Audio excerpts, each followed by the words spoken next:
Good morning and welcome to Financial Accounting. As always, we start with our calendar. So you can see, looking at today's calendar, the Chapter 6 problem is due, should be submitted for grading before the end of the day. And we'll be starting Chapter 7 today on cash and internal controls. And so the Chapter 7 pre-quiz should also be submitted for grading. Remember, as always, you need to score a 60% or higher. You can have unlimited attempts to get to that 60% up until you hit submit for grading. And at that point, if your score is under 60%, you get no credit. If it's 60% or higher, you get full credit for that pre-quiz. Also, as you know, Chapter 6 is the third and final chapter for Exam 2. And so since we are, as of today, done with Chapter 6, the exam window for Exam 2 is officially tomorrow, March 10th, through Sunday the 13th. As with every exam, there is a 3-hour time limit unless you have accommodations in place. And so once you start that exam, whether it's today or Sunday night, once you start, the timer starts running. You have 3 hours from the time you start the exam. You cannot pause that exam and come back to it later, like you can with every other assignment that we do for this class. For the exam, once you start, you're committed to that 3-hour window. Remember to open your textbook before you start the exam so that you don't get locked out of that. It is, as always, open book, open notes. You are welcome to use any of the resources that we have, the exercises, the problems. You can print those if you would like. They are all set to allow you to print. If you encounter one that does not seem to want you to print, if you're used to seeing the print option and you don't see it there, let me know, because I intend for you to be allowed to print all of them. And I do have to give that permission, but I believe I've given that permission for everything. Certainly that is my intent. The only thing you cannot do is work with anyone else, whether they're in this class or not in this class. So please keep that in mind. That is against the rules. As we're going to be talking about ethics today, that's definitely something that is not ethical. And so please have it be your own work on the exam. Before we get into the new material, Chapter 7, which is not on the exam, is there anything you want to ask about from Chapter 6 or 4 or 5 that are on that exam this weekend?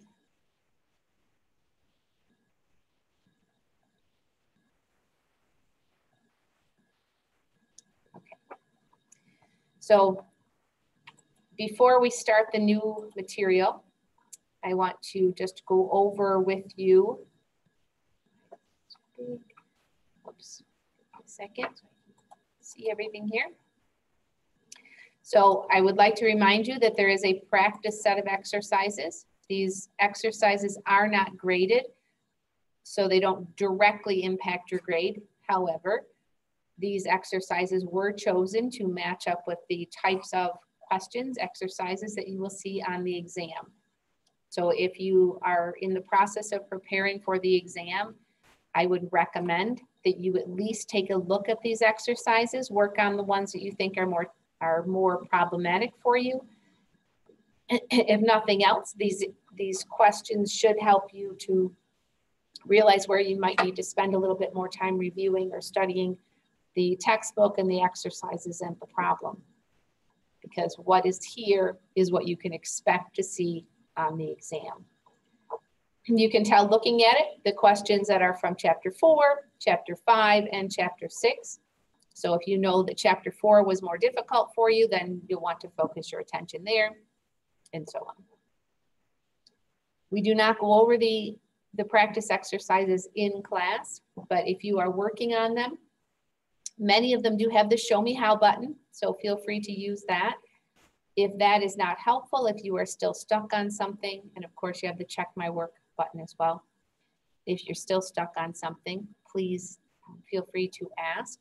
I will be glad to schedule time with you, even outside my normal office hours. So you know my office hours are just before and just after my morning class, Monday through Thursday.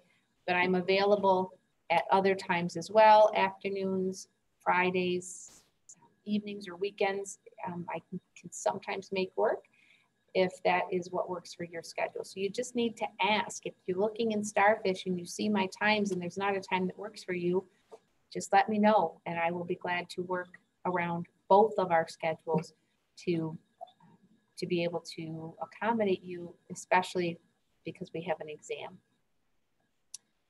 So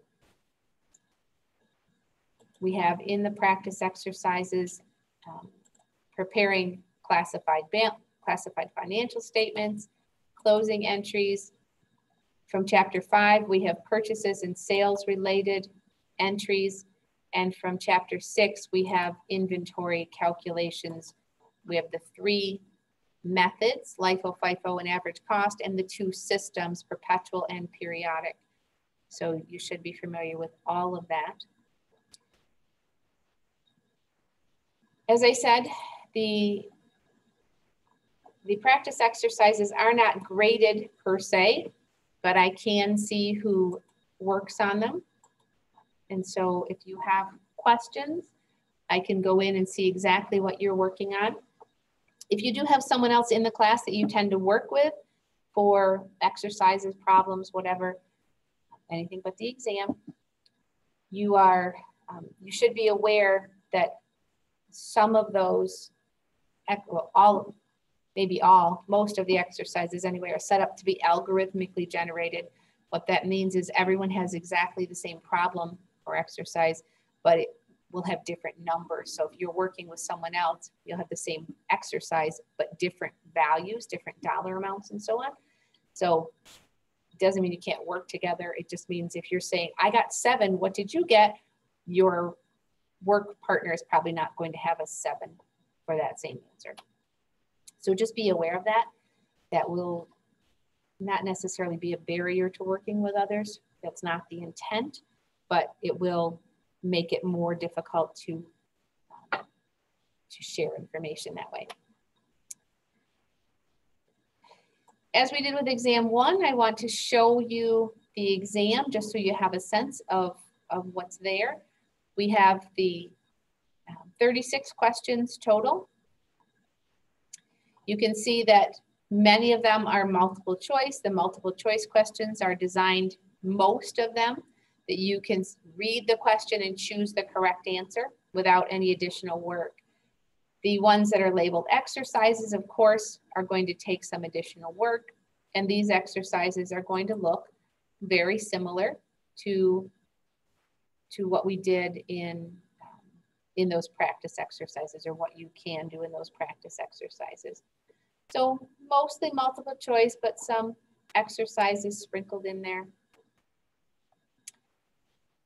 36 total questions. Okay. Anything you want to talk about with the exam?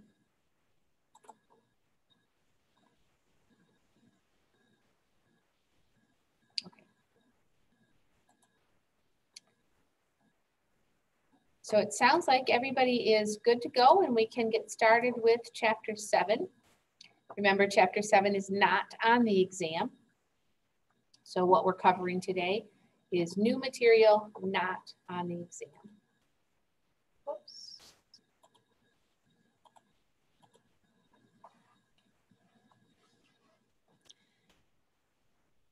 As I said before class started, of the 14 chapters we cover in this semester, this is my least favorite. And there's a couple reasons for that. Part of it is I'm just biased because I've been doing this for a long time, and they have recently changed the way they treat this content, and it's not my favorite for that reason. So in earlier editions of most accounting textbooks, excuse me, internal control did not rise to the level of being part of the chapter title. And at this point, they have made it actually the focus of this chapter. It's internal control and cash. So cash is just a tiny little bit. One of the reasons, as I said before class started, that this is not my favorite chapter is because there's so little doing of accounting and a whole lot of talking about the framework of why and how we do accounting. Is not at all to say that what we're talking about and learning in this chapter isn't important. It absolutely is. Internal controls are our foundation of good accounting. And so it is really important that a company have effective internal controls. What I don't like about it is we spend a lot of time talking about it, and I'm sharing with you information that you can read on your own in the book. And I try to avoid doing that most of the time because you're supposed to read the book. So I assume that you have read the book and that you will ask if you have questions about what's there. So for that reason, I will try to take what we need to talk about today in particular. The next class, next Monday, we'll have a lot more of doing of accounting, but today's class will be the talking about it stuff.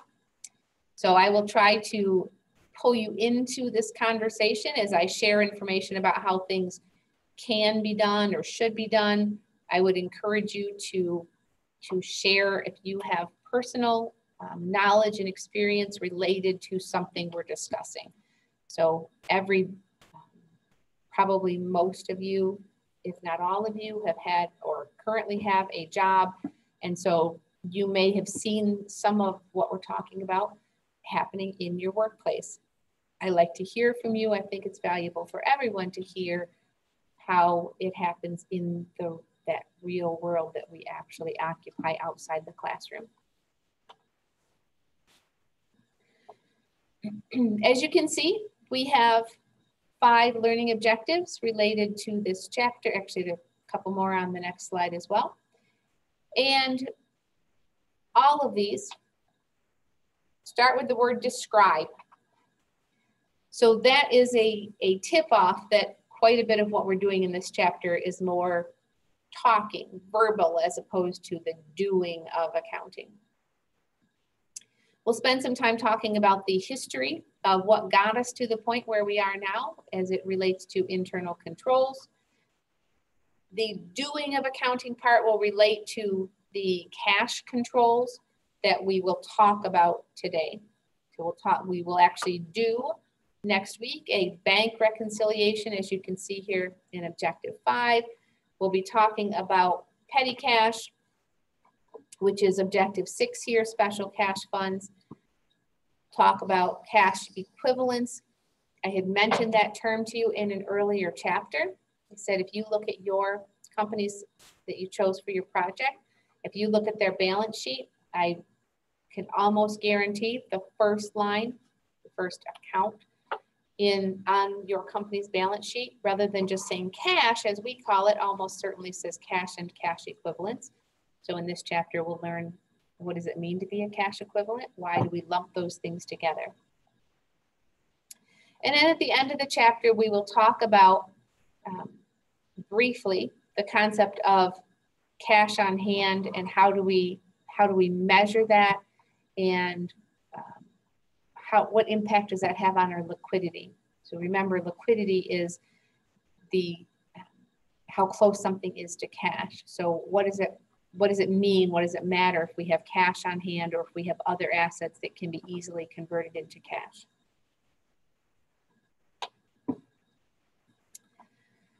And so we'll start with that brief historical background of what's on this slide, the Sarbanes-Oxley Act. So most of you are probably not old enough to remember a lot of what happened in the late 1990s, really through the 90s. So most of you were probably not even alive at that point. Some of you may have been alive and maybe you remember. I absolutely remember it. In the late 80s through the 90s, the business world was rocked by some very significant accounting scandals.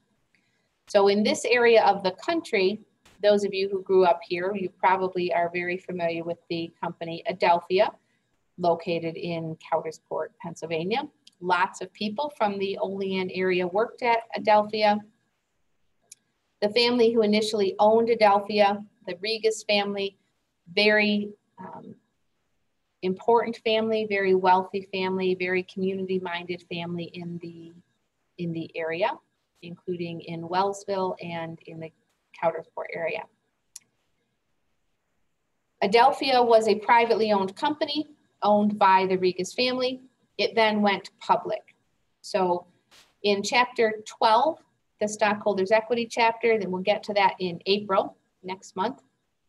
In chapter 12, we'll be talking about what does that mean to go public? How does that work from an accounting standpoint?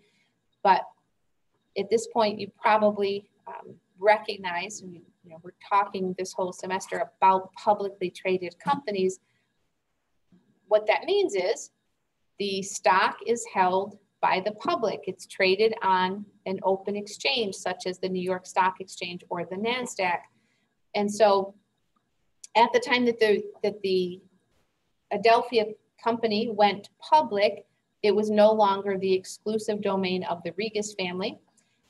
And yet there were still some family dealings in the assets that no longer belonged exclusively to the family. And it was such that the patriarch of the family actually went to prison and spent many years in prison. He was just recently, like in the last couple of years, released on compassionate release because he was ill. He has since passed away this winter. In the last few months here, I can't remember exactly when. And so this is just one of those scandals that really affected people in this area. When Adelphia Communications was going through this scandal, it tanked the stock price. And so many people in this area who worked for the company had a good part of their retirement nest egg invested in the company because that seemed like the right thing to do, to buy stock in the company where they worked. And normally that is a good thing. But when you have, to use a phrase, all of your eggs in one basket and that basket then fell apart, people's retirements and livelihoods were definitely very negatively impacted. And so that's why I bring up that example as just one example, because many people in this area can relate, knew somebody or maybe had a family member who was dramatically impacted by that accounting issue. And that's what it came down to. It was an accounting scandal. Other ones you may have heard of, even if you're not terribly familiar with these situations, include Enron, WorldCom, HealthSouth. Those are the big names in the accounting scandals that were hitting throughout the 90s. And it seemed like many of them hit at the same time. And so if we think back to what we talked about in chapter 1, it's snowing outside at the moment, and so it doesn't feel like January was so long ago, but it was 6 chapters ago. In January, when we started the semester, we had a conversation about why do we do this? Why is it we require all business majors to take 2 semesters of accounting? And it's not just JCC, and it's not just because I like to teach accounting, and so I convinced people we need to have these courses as requirements. Everyone has to take them. That's not what happened. I would challenge you to find a business degree anywhere that does not include this same type of accounting as a requirement. So why do we do that? Why do we do accounting in the first place? And what we said back in chapter 1, you may recall, you've heard it many times since then. The whole reason we do any of this is to help decision makers make decisions about our company. So and we talked at length about who's making decisions about our company. If you are one of those people, the external users trying to make a decision about a company, whether it's, should I get a job there? Or should I invest in that company? I own stock in that company already. Should I sell it? Do they pay dividends? All that kind of thing. if you're a creditor, a potential lender, you want to know, are they creditworthy? Are they going to be able to pay me back? What interest rate should I charge based on the perceived level of risk? Lots of different questions we might answer looking at their accounting information. And for virtually all of the external decision makers about a company, the accounting information that we are learning to prepare and then sharing with the public in the form of their annual report, that is the information you have on which to base your decision. So as we work on that real world annual report project, that by the way is part 2 is due on Sunday. I didn't mention that when we were looking at the calendar. Part 2 is also due on Sunday, not meant to be done during the same time period that you're working on your exam, but should be submitted by Sunday. So as you're looking at that annual report for the company that you chose to do your project, keep in mind that if you are trying to make some decision about that company, that annual report and the accompanying statements and so on, that's what you have. You'd have access to no other information about that company than what they choose to share publicly or what they're required to share publicly in their annual reports. So if you look at the second bullet on this slide, it tells us in very clear language why the accounting scandals that rocked the business world in the 90s really created a problem for us, for accountants and for the business world in general.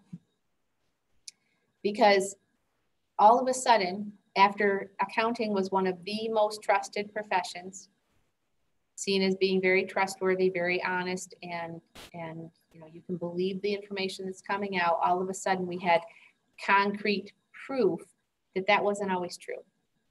And so if we can't trust the information that's the only information we have about the company, what happens? Creditors are no longer willing to lend money because we can't trust that you'll be able to pay it back. Stockholders may no longer be interested in owning that stock. Potential investors might no longer be interested in investing in a company that they just don't have confidence that they're sharing, you know, the best information or the correct information to make those decisions. So that is the origin of Sarbanes-Oxley, also known as Sarb-Ox, S-A-R-B-O-X, or SOX, S-O-X. This is an act of U.S. Congress passed in and signed into law in 2002. Sarbanes and Oxley are the last names of the two major sponsors of this bill, one in the House of Representatives and one in the Senate. So the gentlemen who sponsored this bill now have for the rest of their lives this act as their crowning achievement, if you will. The Sarbanes-Oxley Act, in part, the purpose was to put some additional controls on the accounting profession to restore public confidence to where it needed to be so that investors, creditors, potential employees, and so on had confidence again that the information that's being included in those financial statements is trustworthy, that they are sharing all of the appropriate information in a way that is not misleading or deliberately inaccurate. Some of the things that happened as a part of Sarbanes-Oxley included the institution of what's known as Section 404, because that was the section of this bill that, and we'll talk a little bit more about that, but Section 404 is the one that is focused on internal controls. So when you look at your company's financial statements, one second here. When you look at your company's financial statements, the company that you chose for your project, one of the items that you will be asked to look at is the auditor's statement. So you're asked to find who the auditors are. Now, by the auditors, we do not mean The internal audit committee, you may see reference to that with some individuals' names. That is not what we're talking about. We are talking about the external auditors, the CPA firm. So you're looking for the name of a company that is responsible for auditing those financial statements. And in those financial statements, you will find, not you might, you will, it's a requirement, you will find the statement, it's usually about a page, from the auditors that says whether they agree with those financial statements. The statement includes two things that you're looking for. As someone using those financial statements, you're looking for two pieces of information. The first one, let me put these on the screen. The first one says that the financial statements are prepared materially in accordance or according to, it's a little bigger, materially in accordance with US GAAP, generally accepted accounting principles. So you're looking for that statement. That is the auditor saying, this is their stamp of approval. Yes, you followed the rules. Yes, the information that's in here is what should be in here. We have done what's called the attest function. So the auditors, the external company, comes in and attests to the fact, to the idea that the financial statements are in accordance with GAAP, that they've followed the rules and the information that's there is reliable. That's one thing that the auditors are doing. The other thing, and this is new with Sarbanes-Oxley, the other thing is they are going to comment on the effectiveness of the company's, the company's internal controls. So prior to Sarbanes-Oxley, prior to 2002, it was already the requirement that all companies, all publicly traded companies, have their financial statements audited on an annual basis, and the auditors have always made that statement attesting to the fact that they are prepared materially in accordance with GAAP. The internal controls part is new from section 404 of the Act, and we'll come back to that. I'm going to go to the attest function though. So if I'm telling you that auditors have always done that, and by always I mean for decades, I'm sure, you know, in 1492, there were no auditing firms probably, because that's about the time that accounting was being developed. So I'm talking about in recent history, throughout the 1900s and into the 2000s. That has been the requirement for a publicly traded company. So what is different now as it relates to that attest function? Well, prior to 2002, we held the auditors responsible for the accuracy, the validity of those financial statements. So if something did go wrong on the financial statements, if it was determined that there was something in there that was inaccurate, misleading, fraudulent, we blamed the auditors. And that is no longer the case. The auditors are there the way we see it now since 2002 for the last 20 years. Hard for me to believe that was actually 20 years ago. But the auditors now are a review function, and we see it that way.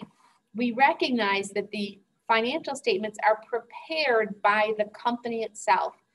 And so under Sarbanes-Oxley, we hold the company itself and its officers, the CEO, the CFO, responsible for those financial statements.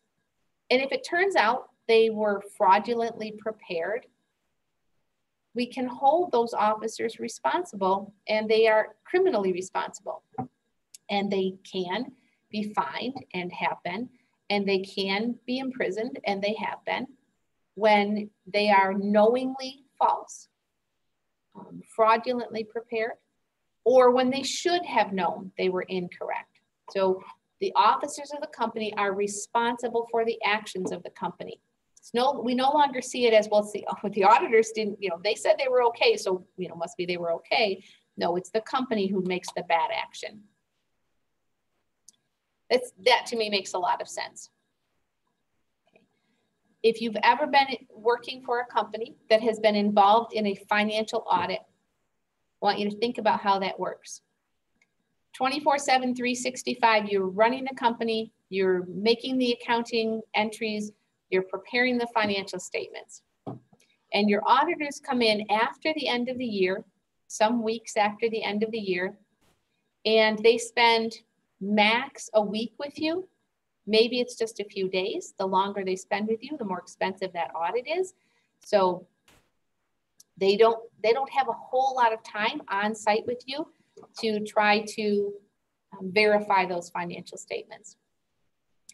So you have, if you were trying to get away with something, you have 52 weeks to try to hide something, and the auditors have just a couple days to try to find it.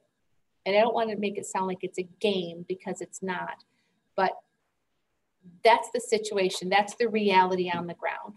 The auditors are not there with you 52 weeks out of the year. They're there for a couple days out of 1 week after the period has ended.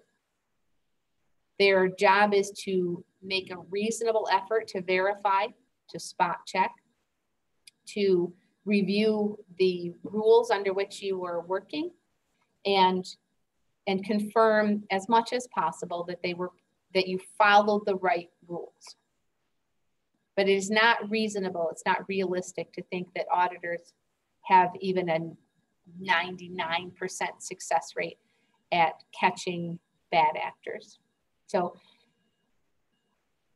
I said at the beginning of class, we don't really have the option of deciding what we like and don't like about accounting, because it is what it is, at least in the financial accounting realm that we're reviewing. But I will tell you, even though I said that, that is one thing that I really do appreciate about Sarbanes-Oxley.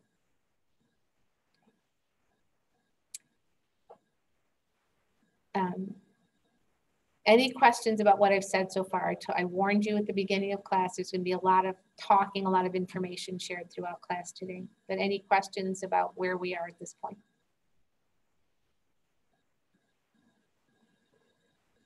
Okay. So what else has changed since Sarbanes-Oxley? What else has changed for auditors? Well, when I was in school, which was in the late 80s, graduated in 1990 from my undergraduate program. And when I was not an accounting major as an undergrad, but I had lots of friends who were in the business school and were earning those accounting degrees. And then they were doing summer internships at the big 8 accounting firms. And they were taking jobs with those same firms. Usually those internships would lead to job offers when you graduated. And at the time, I don't believe there were any states at the time that required a master's degree or an equivalent to sit for the CPA exam. So my friends were graduating and taking the CPA exam and then going to work as CPAs. And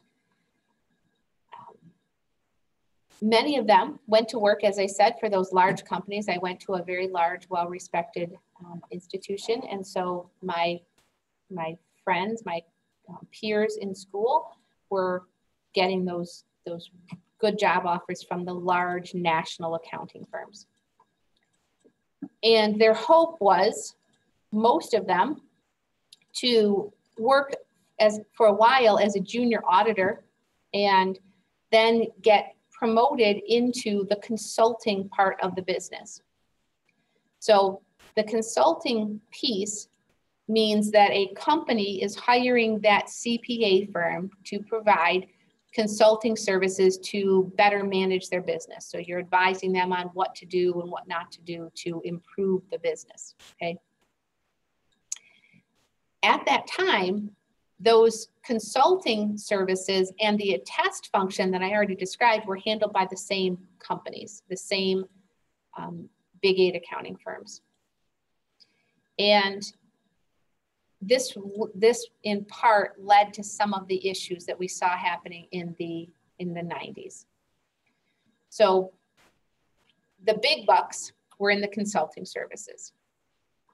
So if you are working for one of those CPA firms, your goal may have been to get to work on the consulting side because you made more money that way. So the longer you were with the company and successful, the more likely it was that you would be working on the consulting side and no longer on the attest side. Employees made more money working on the consulting services. So guess who ended up working on the attest function that we're talking about here that's so critical for the public's confidence in accounting, in financial statements? Who was working on that, on the attest side? The brand new people just out of college, very little experience, and the people who, for lack of a better way of saying it, couldn't cut it on the consulting side. So they weren't the cream of the crop, so to speak, of the CPAs. But just like any other institution, there are also the people who were doing the attest function because they really liked it and they saw the benefit and they saw the purpose, and it wasn't all about the money necessarily. I don't mean to paint accountants with this broad brush that we're all just in it for the money. It's not what I'm saying. But there was a tendency for the really good CPAs with lots of experience to gravitate away from the attest part of the business because it wasn't as worthwhile for them. It wasn't as lucrative for them. So this is what you would see happening. On any audit, there's generally a lead partner, a lead auditor, and then you've got, depending on the size of the company, a couple or a handful or a large team of junior, less experienced, younger accountant, junior auditors. And so when the senior auditor had more, let's say, important things to do on the consulting side of the business, that senior auditor wasn't available to perform the same oversight and provide the same support and mentoring and training for those young auditors. So they were kind of left on their own. So if you can picture this in your workplace, you have a team of auditors come in and they're all brand new, maybe have been at it for a year or something, and they don't necessarily really know what they're doing yet, and their senior audit partner isn't showing up. And so what happens? The junior auditors come more under the influence of the company that's being audited. So the company is kind of directing them. Oh, look at this. Look, Stephen, just like you were telling me before class, look at that distraction. How did you put it? Hey, look. Hey, look, a distraction. It's kind of like that. Bait and switch. Oh, look at this. Don't look over here because this is where we're hiding the stuff we don't want you to see. Again, I'm not saying it was nefarious, that there was evil intent necessarily, but it was a lot easier for that to happen. And so another thing that came out of Sarbanes-Oxley was a requirement that auditors go back to the way it was intended, which is that arm's length relationship. And so they said, if your company is providing the attest function, if your CPA firm is providing the attest function, they cannot also be consulting with the company. Because as I already said, the consulting fees is where the money was.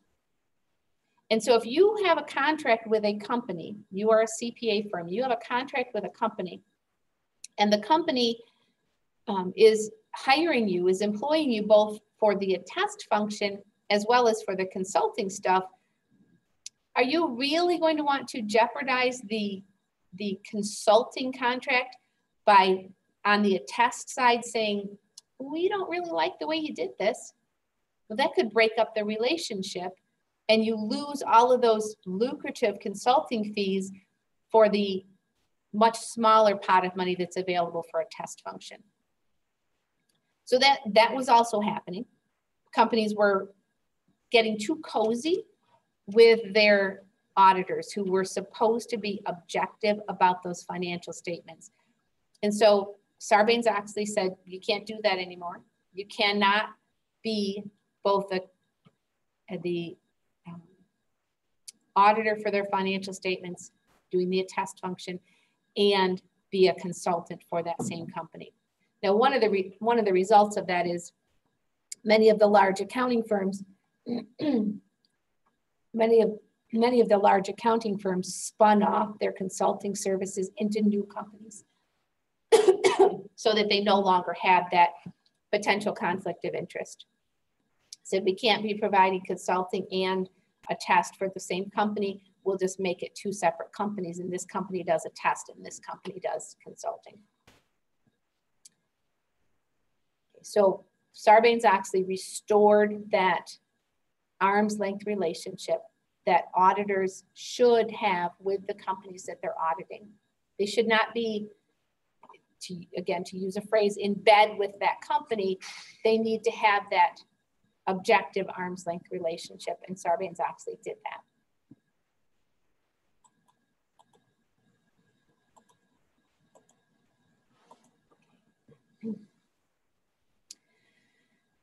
So, related to internal controls, Sarbanes-Oxley Section 404 is the main section dealing with the new requirements for internal controls. And there was a phase-in of those internal control requirements after the signing into law of Sarbanes-Oxley in 2002. And I want to show you, I'm going to go to a slide here, not a slide, a web page here. Just want to quick show you. So one of the concerns with Section 404 was cost of compliance. So there was a brand new requirement from this legislation that companies do some very, very significant reporting about their internal controls, and that they shore up those internal control processes and then report on that. I already told you the auditors are required now to comment on the effectiveness of those internal controls, but the company itself is doing reporting about those internal controls. And I just pulled this up before class because I remember very clearly 20 years ago, all of the concern that companies were facing about where does this money come from? How do we pay for it? And so I just did a quick Google search on cost of compliance for Section 404, and I just want you to see these numbers. Okay. And I don't know what year this is from because I'm not in the actual article itself, but the average cost per company in whatever year this was from, over $1 million, over $1.5 million for audit fees for Section 404 compliance, plus another $2 million for internal work. On an annual basis, the average company in this manufacturing alliance, the average company was spending over $3.5 million on Section 404 compliance. And if you were to look back at articles from the mid 2000s, like 2005, as these requirements were being phased in, to see the initial upfront cost of compliance to get in compliance. So these fees of $3.5 million a year are to stay in compliance, but to get in compliance, it was in the billions of dollars when you looked across all companies that were then required to meet these requirements. So I am not at all suggesting that Section 404 is not important or that internal controls are not important. But one thing we always keep in mind with anything in accounting is the cost benefit analysis. And you should have read a little bit about this in Chapter 2. I don't know for sure how much we talked about it if at all, in class, but you definitely should have read about it. So we know that there is an organization known as the Financial Accounting Standards Board who sets GAAP for us, who outlines the accounting principles that we must follow in preparing our financial accounting statements. And when the FASB is considering any kind of a change to those accounting requirements, nothing happens quickly because they mull it over, they debate it within the FASB. Then they put the proposed change out to all of the interested parties, which includes accountants, auditors, governmental regulatory agencies, and so on, investors, to see what do you think about this and get that feedback. And then they take that feedback into account and maybe they revise the proposed change, or maybe they scrap it altogether or delay it, or maybe if once it's ready, they actually make a new pronouncement about a new accounting standard. But it's a very lengthy process. It's not taken lightly. And part of the conversation is always about this cost-benefit analysis. And here's the issue, as it relates in particular to Section 404 that I'm discussing. So who pays the cost of compliance with accounting requirements? And you can see that right here. It's the company. Okay? This is the cost to the company. The company pays the cost of compliance.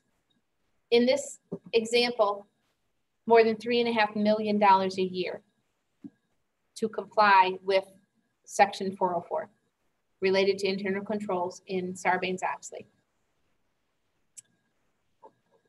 Who benefits from that?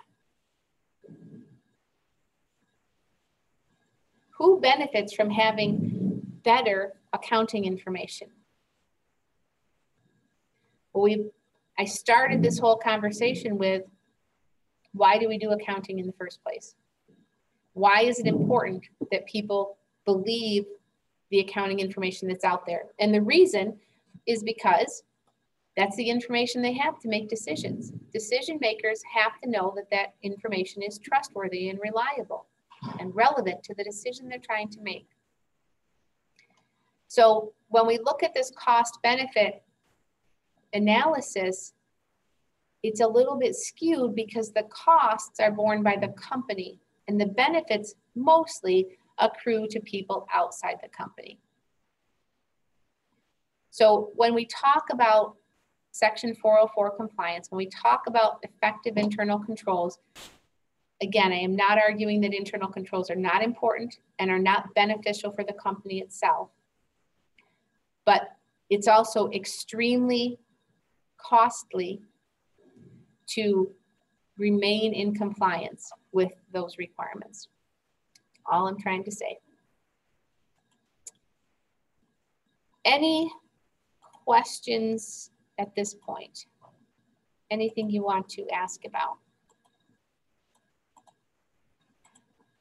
Anything you want to say about your personal experience with anything we've mentioned so far? Okay.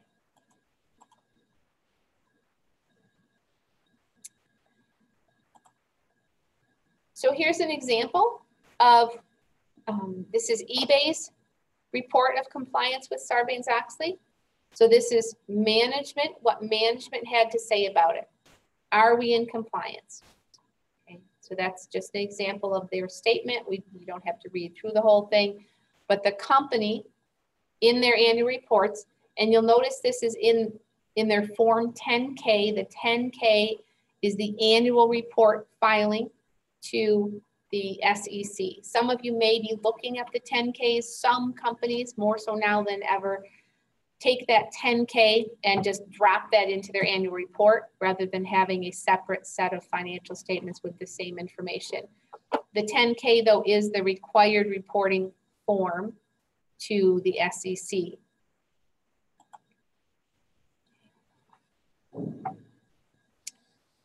So the company has to say they're in compliance. And then the auditors have to say, yes, we agree. So what is the purpose of internal control? As I said, this chapter is now called Internal Control and Cash. When I started teaching accounting a long, long time ago, the internal controls were just a subsection of one chapter, and this chapter was actually called Cash and Receivables. If you look ahead, so we're in chapter 7, if you look ahead to chapter 8, guess what the title of chapter 8 is? Receivables. So they've split cash and receivables and made internal controls the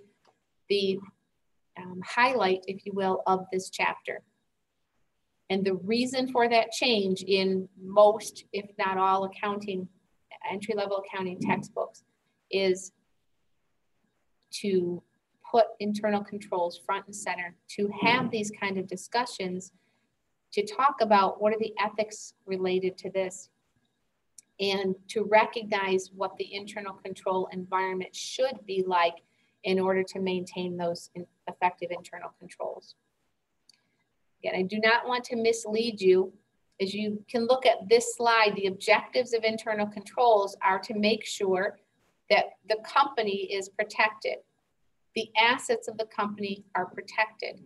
So Section 404, Sarbanes-Oxley, applies to publicly traded companies.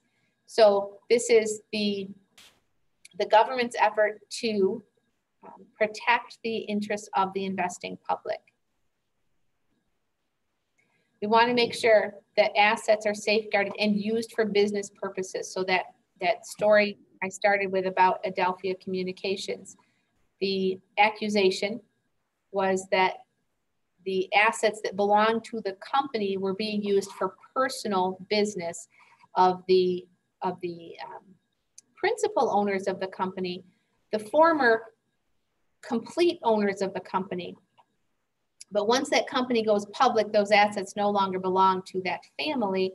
And so the family did not have a right, just as an example, I'm not saying this exact thing happened, but if the company owns a jet, the principal stockholder then does not have the right to take that jet, use company assets to fly, to go on vacation. So that's when we say we want the assets to be safeguarded and used for business purposes, that's the kind of thing that we're protecting against, the use of those assets for a purpose that does not benefit the business directly. Of course, we always want to make sure that business information is accurate so that decision makers can rely on that information to make the best possible decision. And we also want to make sure that the company, the employers, the employees and the managers are complying with all of the relevant laws and regulations. Okay. Those all seem like good things, right? We want to make sure the business is protected, it's safe, the assets are protected from theft and misuse, that we have accurate information and we're complying with all the relevant laws and regulations. All of that sounds to me to be very appropriate purposes for a requirement for a business, especially when the business is not privately owned, when it is publicly traded. Because, I can get this open here, because publicly traded companies have a problem. And it is known as I'm going to type it here on the screen. It is known as the principal agent problem, principal-agent problem. And so the principal is the manager. Sorry, the principal, totally misspoke, is the owner of the company. In other words, the stockholder. And the agent is the manager who acts on behalf of the owner. Just like if you are an athlete and you have an agent, or if you are an actor and you have an agent, that person acts on your behalf. The same thing is true for publicly traded companies. The owners are the stockholders, and they are frequently removed from the day-to-day activities of the company, the running of the business. We'll talk about this a little bit more when we get to chapter 12 on stockholders' equity. But the owners basically hire the managers. How do they do that? Well, if they're stockholders, if they own common stock in the company, that common stock comes with voting rights. And what they vote on is the board of directors. So the stockholders determine who will sit on that board of directors, and the board of directors then determines the major company direction. Occasionally, the stockholders get to vote directly on some specific board action or company action, but for the most part, stockholders rely on the board of directors to determine the company's direction, including to hire and fire if necessary those officers, the CEO, the CFO, and so on, the people who are running, actually managing that company. So stockholders vote on the board of directors. The board of directors hires the officers of the company. The officers of the company are then responsible for the day-to-day running of the business, including hiring all of the other employees and so on. So if you are a stockholder in that company, you are the principal, and you want to know that the agent, the managers, the officers of the company and the board of directors are acting in your best interest. So let me put it very simply. If you own stock in ABC company, why do you think you bought that stock in the first place? Why would anyone buy stock in a company? To make a profit. To make money. That's exactly it. You buy stock in the company because you want to, you're investing in that company because you want your money to grow. You want to make money for yourself, right? Okay. If you are the CEO or the CFO of that same company, why do you work for that company? And being very cynical here. If you have a job right now, why do you have a job? If you're looking for a job, why do you want a job? To make money. To get paid. Yeah, exactly. So this is the principal agent problem. The stockholders own the stock because they want to make money for themselves. The employees, the managers, the CEO work for the company because they want to make money for themselves. There's a disconnect there. And so if you are a stockholder in that company, you really want to know that these internal controls are effective at protecting your investment, that the assets of the company are safeguarded, they're not being used for non-business related purposes. You're probably really not interested in paying for the CEO's vacation by allowing him or her to take the corporate jet and fly off to Aruba or wherever. You want to know that the information on the financial statements is accurate, not misleading, that it helps you make appropriate decisions, and that the company is following all of the appropriate rules, laws, regulations, so that the company itself doesn't get into trouble.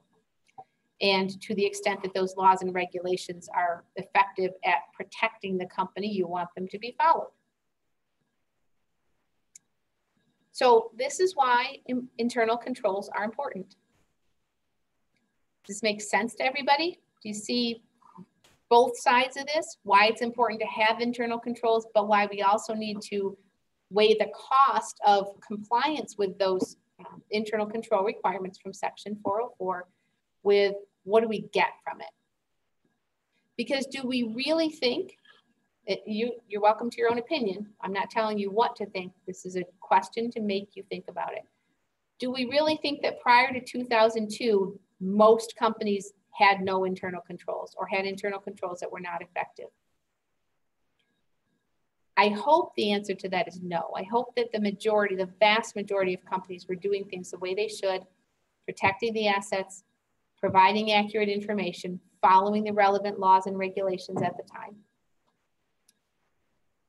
At the same time, if we think it was happening mostly prior to 2002, do we think it's better at this time, after Sarbanes-Oxley. Again, I'm not telling you the answer. There isn't one answer to this. It's kind of an opinion question.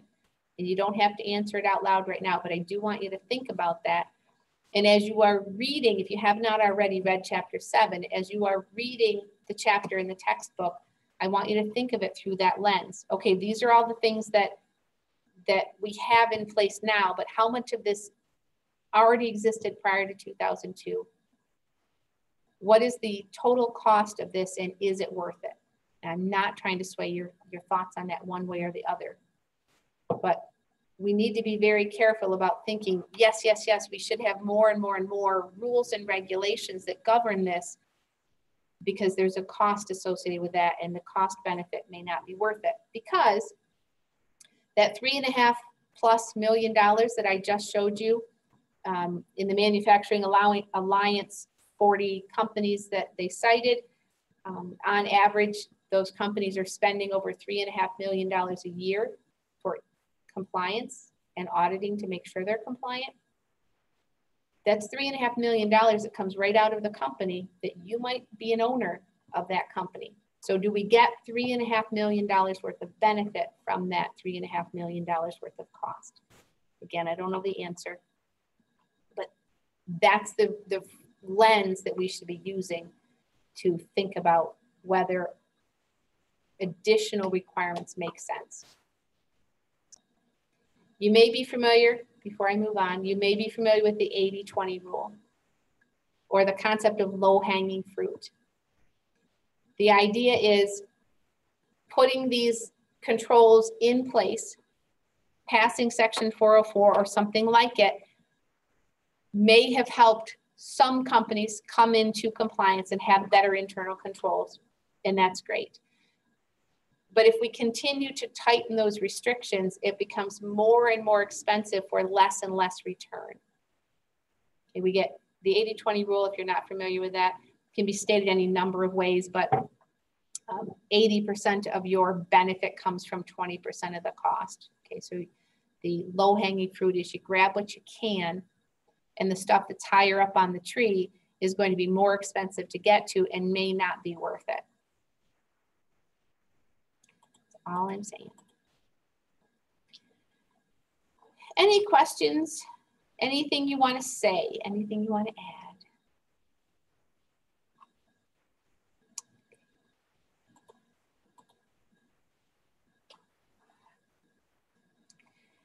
So, because I just need to take a break from feeling like I'm lecturing at you, let me just go quickly here to the exercises. And I'm just going to talk about a bit of the exercises, because some of these I'm going to ask you to do on your own. And whether you do them before Monday or after Monday is up to you. The exercises will be due in total at the end of the day on Monday. So you may want to do the ones I'm suggesting you're going to do on your own. You may want to do those between now and Monday. That would be a good idea. That also gives you Monday during class at the beginning if you do have questions on any of them. But I'm just going to click through the exercises. I'm going to tell you the ones that we're going to do together, and then I'm going to tell you, the ones that are left are the ones that you need to do on your own. And when you look at exercise 1, you can probably guess that this is one I'm going to ask you to do on your own, because it's a single multiple choice question. I want you to do exactly what it says. Look up the entry for Sarbanes-Oxley, look over the table of contents, go to the section 404 and answer this question. So question 1 you're going to do on your own. Question 2 we're going to talk about in just a moment. So that one's not on your own. Let me move ahead here. So questions 6 through 10 we will do together in class on Monday. For questions 1 through 5, as I said, we're going to do question 2 together. Oh, I apologize. We're going to do question 4 on Monday as well. I skipped over that one. So 4 and then 6 through 10, we're going to do together on Monday. 1, 2, 3, and 5 If we do not do them together right now, you will need to do those on your own.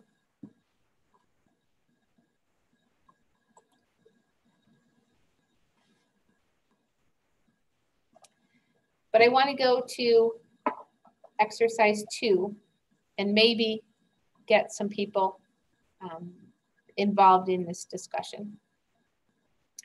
So as you can see, exercise 2 is one of those multiple choice kind of questions that,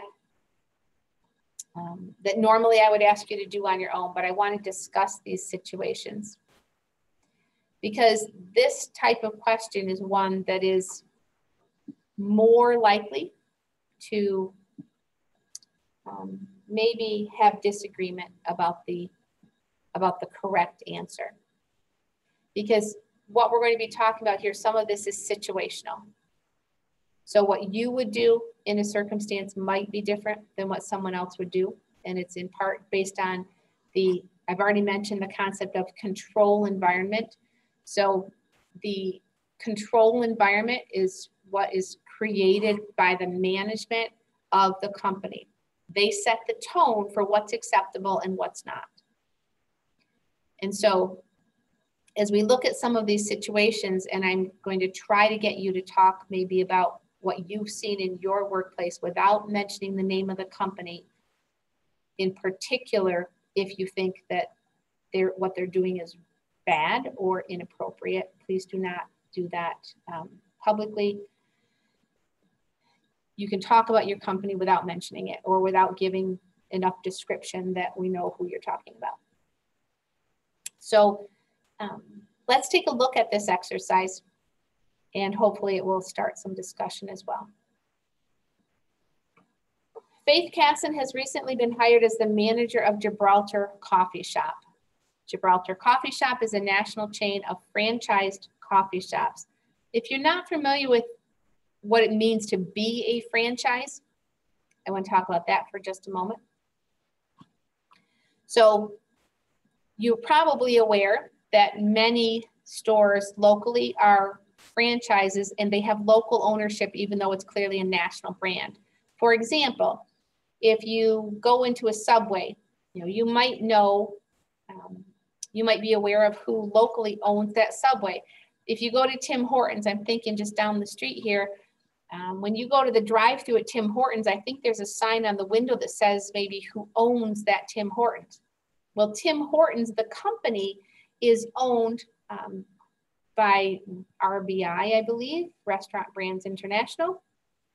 And so how can someone local own the Tim Hortons that's here in town if Tim Hortons is owned by Restaurant Brands International?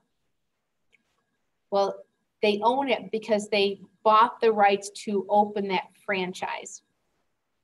And so a franchise, we'll talk about a tiny bit more in chapter 9 when we talk about long-term assets for property, plant, and equipment, along with intangible assets.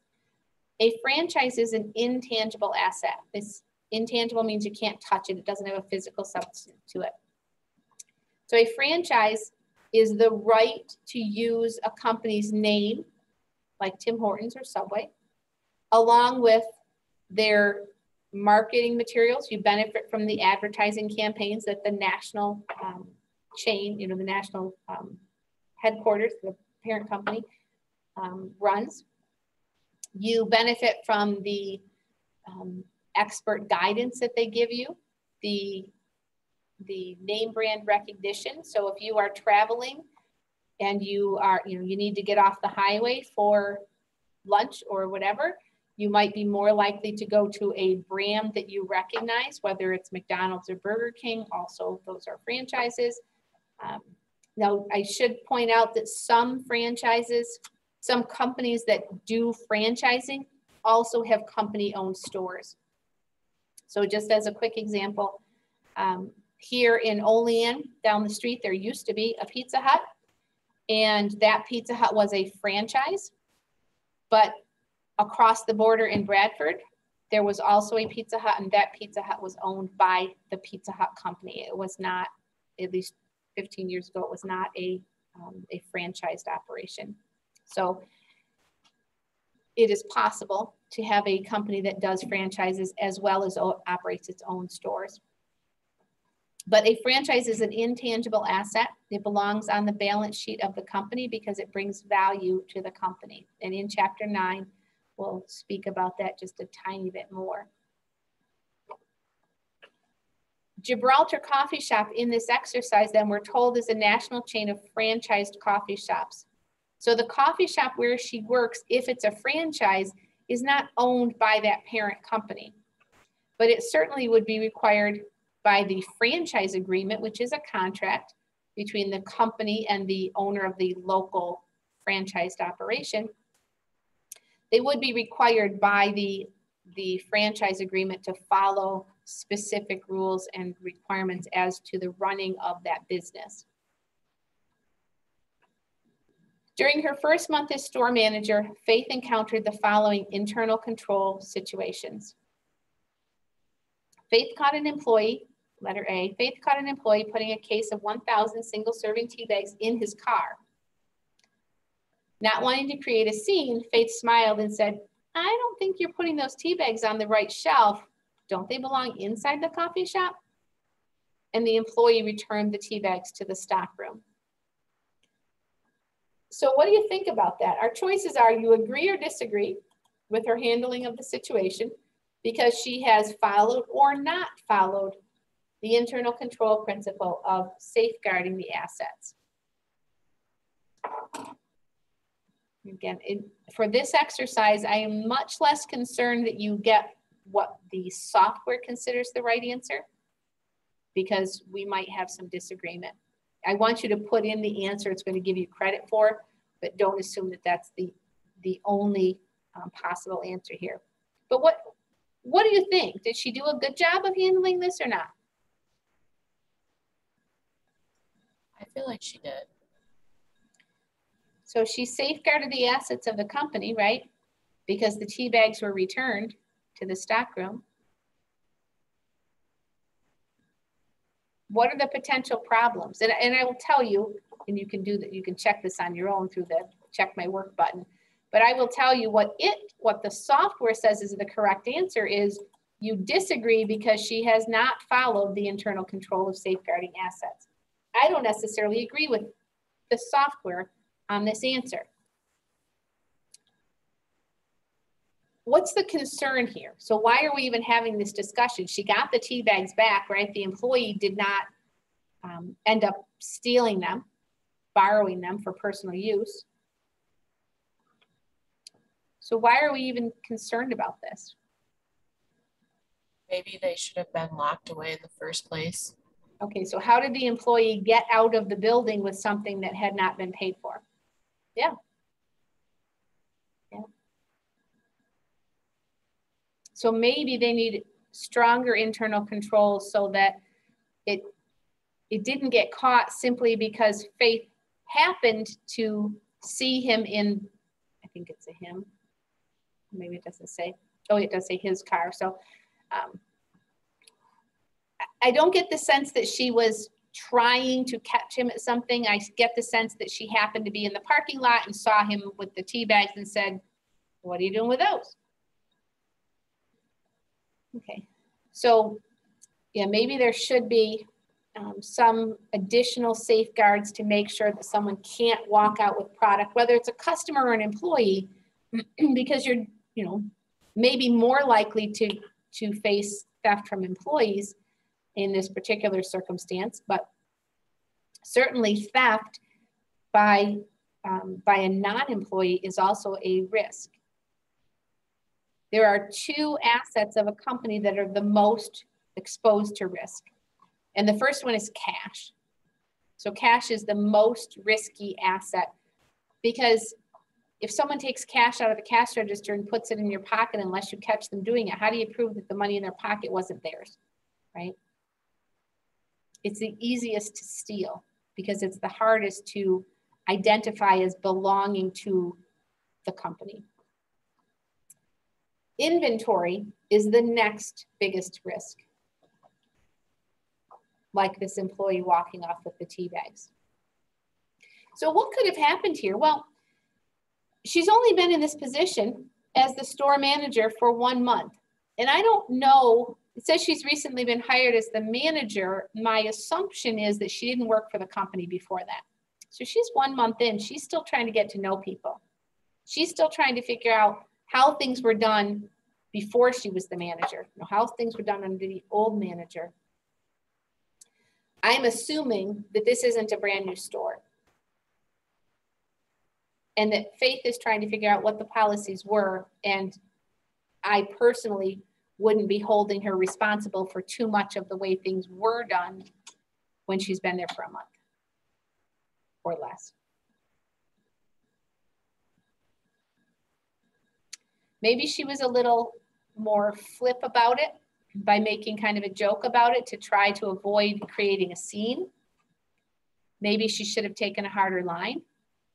Maybe there should have been some consequences rather than the employee just putting the tea bags back and go about our business. So what kind of consequences? Well, is there a disciplinary policy? Do we have an escalating, the first time you get a verbal warning, then you get written up, and then you get suspended for a day, and then you get fired or whatever. So maybe she should have taken a little bit more concrete action, not just to safeguard the assets, but to make sure it doesn't happen again. So I don't know exactly why the software wants your answer to be disagree, but those are definitely things that we should be considering. As is frequently the case, we have just a couple sentences here, and we have to read between the lines to get at what they're really thinking. But let's move on to letter B. Gibraltar Coffee Shop has 1 cash register.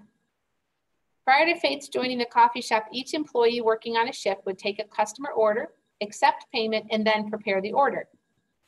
Faith made 1 employee on each shift responsible for taking orders and accepting the customer's payment. Other employees prepared the orders. Okay. So what do you think about the change that Faith made? Is this a good change? Yeah. Yeah. So there's a phrase, and if you've read the chapter, you may be familiar with the phrase. But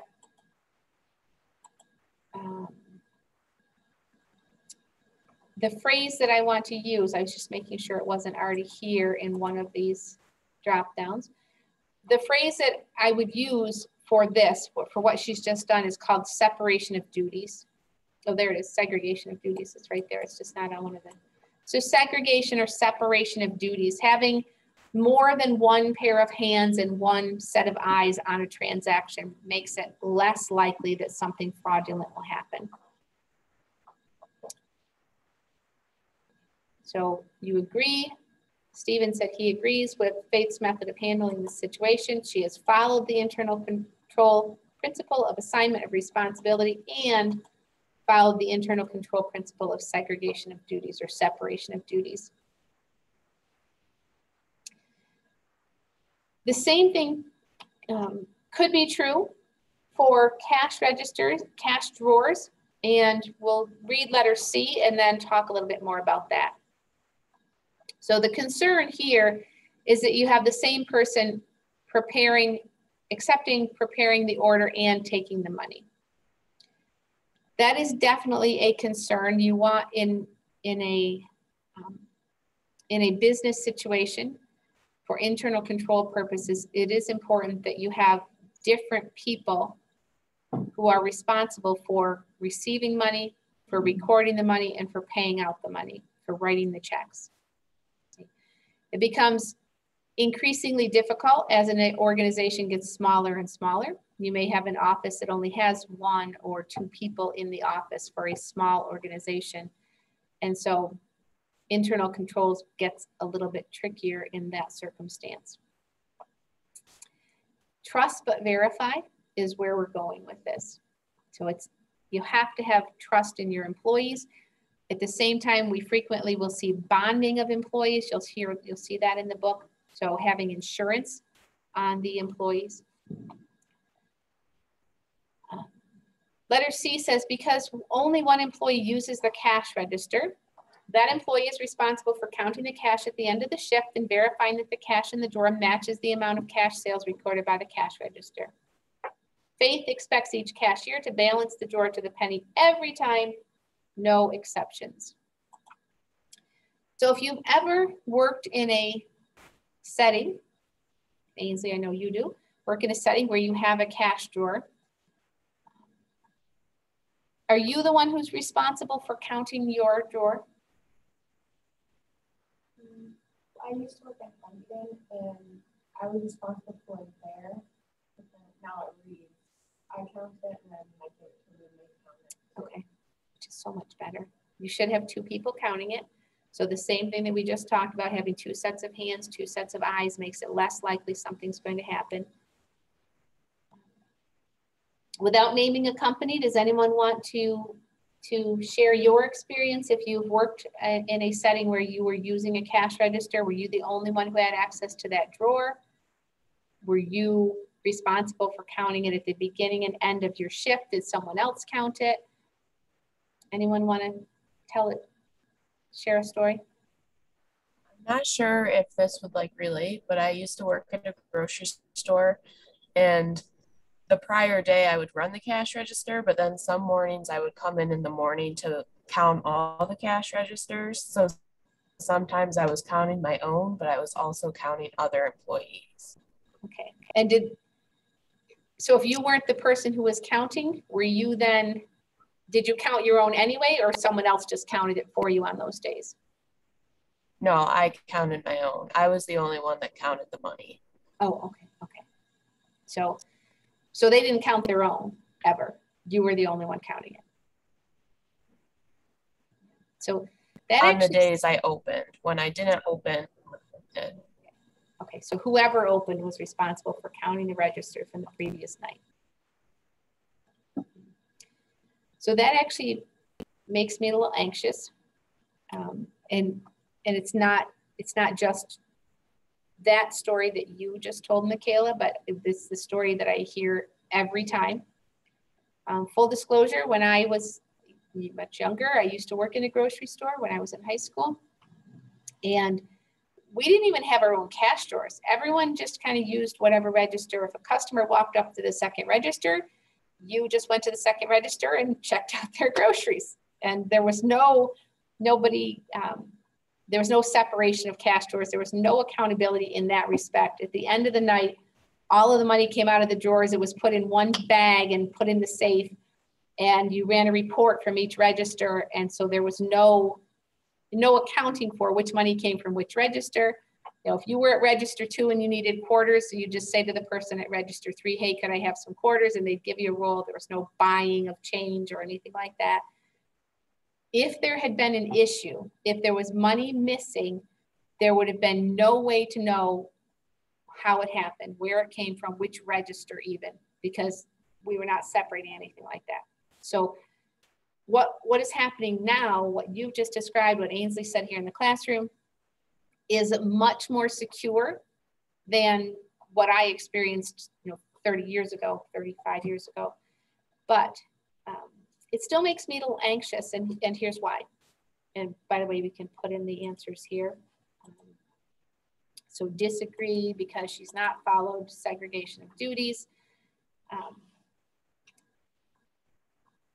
I have a concern about cash registers because it exposes not only the company, but it also exposes the employee to an accusation of something inappropriate. And here's what I've never once had someone tell me that, oh yeah, we do that, or my company did that. I have had people tell me, like what we just heard here, that sometimes you or sometimes someone else, or sometimes you and someone else count your drawer at the end of your shift. And sometimes you sit in the presence of someone else while they count it. My concern is I've never once had anyone tell me they count their cash at the beginning of the shift. And every cash drawer starts with change, cash of some level, whether it's 100 or 400 or whatever dollars in the drawer at the beginning. And I've never once had anyone tell me, oh yeah, I count mine at the beginning to make sure it has the $100 it's supposed to have.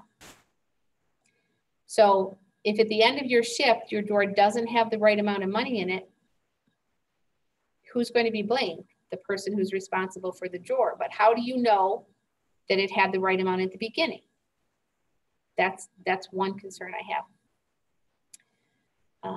And I know I already said, you have to trust your employees. Well, you certainly better be trusting your manager who's responsible for putting those cash drawers together at the 100 level or whatever they're supposed to be at.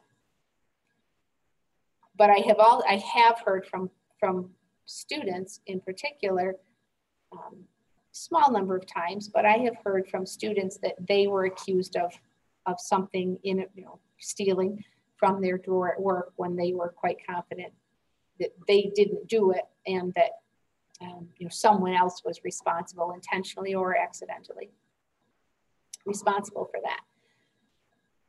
The issue I have with what's here is the employee runs the report that says how much money should be in the drawer, and then make sure that that's how much is in the drawer.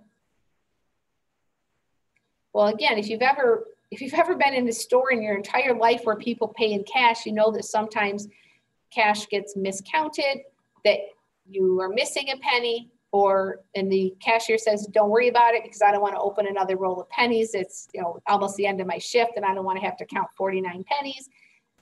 Sometimes that happens. Sometimes a quarter gets dropped down in the belt at the cash register, and the cashier says, don't worry about it, whatever. To think that your cash register is going to be on to the penny every time is asking for people to manipulate the cash drawer. From a separation or segregation of duties standpoint, the person who counts the money should not know how much should be in there. So someone should be running a report, maybe it's the manager or the shift supervisor or whatever, running a report that says, here's how much should be in there. And the cashier or whoever counts the drawer says, okay, here's how much I have, how much should be in there. Okay, now we match them up. What this suggests is that the same person is doing all of that, and that's definitely not segregation of duties, and it's asking for someone to misappropriate funds. So I appreciate the contributions to that discussion. Hopefully, as you've thought about these, as we've talked about these things, it's making you think maybe about the way things work in the company where you work. I'm not suggesting you should go into work later today and say, in accounting class this morning, I heard this is what we should be doing, so we need to change our policies right now. Not suggesting that. But I just do want you to be very aware of the risk that you might be exposed to in the workplace because your employer may not have an effective set of internal controls. It is risky for the company, it's risky for the employees as well. Okay. As we run out of time here, I would like to look at exercise 3, just very quickly. Any other comments, contributions anyone would like to make to this conversation?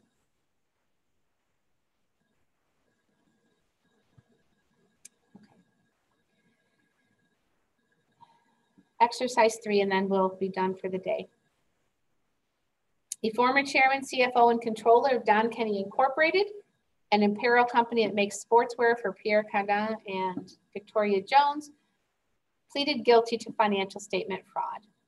These managers used false journal entries to record fictitious sales, hid inventory in public warehouses so that it could be recorded as sold, and required sales orders to be backdated so that the sale could be moved back to an earlier period.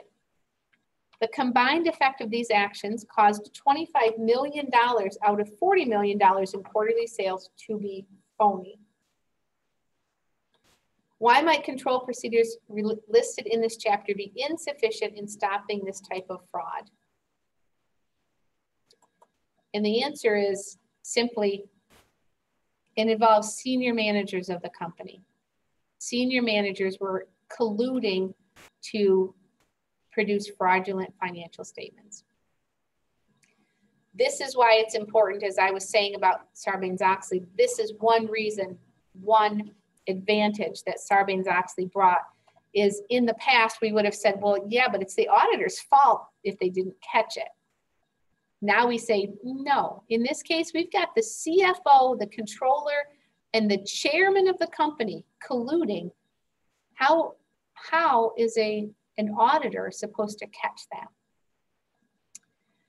Would an audit committee, so remember I said these are internal people. This is not the same as the CPA firm that's auditing the external auditors. This is an internal committee made up of representatives from senior management be effective in stopping this type of fraud? And the answer is no, because senior management perpetrated the fraud. So if we put them on the committee, it makes it less likely it would be caught, right? Because they're going to say, yep, what we did was fine. And this is just one example. This is a real example. This is just one example of the, unfortunately, too many accounting scandals that relate to internal controls. I hate to sound cynical, but I think I have quite a bit today. If management of a company is intent on perpetrating a fraud, it becomes much more challenging to catch it. It is important to have managers that are trustworthy, that we can depend on. And that's why bonding and ensuring your officers, your managers is a really good idea and may be required. So we're going to stop there for today. We are out of time. I never should have said at the beginning, we might end early. As I said, today is a lot of talking. All of this is important information, in my opinion. Make sure you read the chapter. You know which exercises you need to complete on your own. That would be 1 and 5 still. The remaining exercises 4 and 6 through 10 we will cover together in class on Monday. And I promise that Monday will be more doing of accounting and less me talking about the history of what we're seeing here. Any questions? Anything you want to talk about?